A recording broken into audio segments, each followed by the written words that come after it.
Assalamualaikum warahmatullahi wabarakatuh. Bertemu kembali dalam mata pelajaran IPA. Hari ini kita akan belajar tentang fertilisasi dan kehamilan. Proses fertilisasi dan kehamilan tentu diawali dengan proses fertilisasi terlebih dahulu. Nah, di situ bisa dilihat pada gambar, di situ ada ovum ya. Nah, ovum dikeluarkan dari ovarium. Kemudian sel sperma dikeluarkan juga dari testis. Nah, akhirnya ovum dan sperma tersebut bertemu membentuk zigot gitu, melebur. Tempatnya terjadi di tuba falopi atau disebut juga dengan oviduk. Nah, setelah itu zigot mengalami pembelahan sel. Ya, dari zigot itu akan membelah menjadi dua sel menjadi 4 menjadi 8 menjadi 16. Nah, di sini ibu hanya menggambarkan sampai tahapan 8 sel ya. Selanjutnya akan berkembang menjadi morula.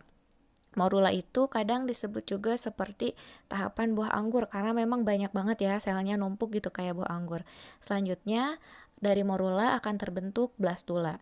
Nah, blastula ini seperti bola sepak gitu ya. Jadi bagian tengahnya itu ada rongganya gitu. Kalau bola dibelah gimana sih bagian tengahnya itu ada rongganya kan?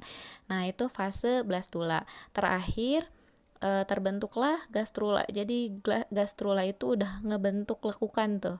Ada lekukan atau nama lainnya cleavage ya. Nah, di situ baru nanti diikuti dengan organogenesis atau pembentukan organ.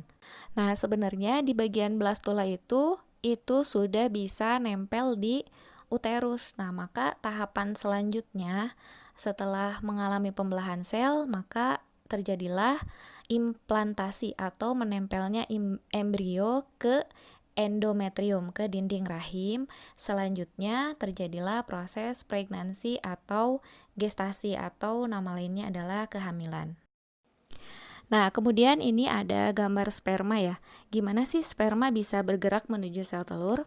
Nah, jadi sperma ini punya flagel yang dia gunakan untuk bergerak memutar sebagai baling-baling untuk menggerakkan tubuhnya dalam cairan yang ada pada tuba falopi untuk menuju sel telur.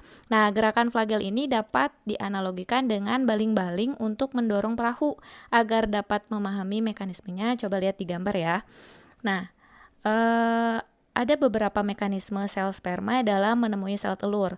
Sel sperma dapat menemukan lokasi sel telur karena sel telur menghasilkan senyawa kimia yang namanya hormon progesteron. Selain itu juga karena adanya sensor panas dari tuba falopi berada lebih tinggi dibandingkan dengan suhu tempat penyimpanan sperma. Kemudian ada istilah bayi kembar. Nah, bayi kembar ini macam-macam. Ada yang namanya kembar dizigotik. Ingat aja di itu artinya 2, berarti zigotnya ada 2. Nah, jadi kembar dizigotik itu ada 2 atau lebih ovum yang dibuahi sperma, disebut juga kembar tidak identik. Biasanya wajahnya nggak mirip gitu. Nah, selanjutnya ada kembar monozigotik. Mono itu artinya 1, yaitu ada 1 ovum yang dibuahi 1 sperma. Pembelahannya sempurna, disebut juga kembar identik. Nah, biasanya wajahnya mirip atau sama gitu ya, terlihat sama walaupun sebenarnya berbeda. Nah, yang terakhir itu kembar siam. Nah, seperti di gambar paling bawah ya. Nah, itu kembar monozigotik identik tapi pembelahannya yang tidak sempurna. Jadi ketika pas pembelahan morula blastula itu dia membelah tapi tidak sempurna yang akhirnya ketika dilahirkan tetap bersatu gitu, tidak bisa dipisahkan. Selanjutnya, perkembangan embrio. Semester pertama atau 3 bulan pertama terjadi pembentukan organ tubuh. Paling rawan terhadap kerusakan, terus udah terbentuk juga otak dan detak jantung pada minggu keempat. Kemudian trimester kedua atau 3 bulan kedua itu sudah bergerak aktif. Nah, sedangkan trimester ketiga aktifnya sudah menurun karena rahimnya semakin sempit dan sudah berkembang lebih jauh lagi. Terakhir, ada membran kehamilan yang terdiri dari amnion atau cairan ketuban, allantois, dan korion yang memiliki fungsi berbeda-beda. Sekian penjelasan untuk pertemuan ini. Tetap semangat dan selamat belajar. Wassalamualaikum warahmatullahi wabarakatuh.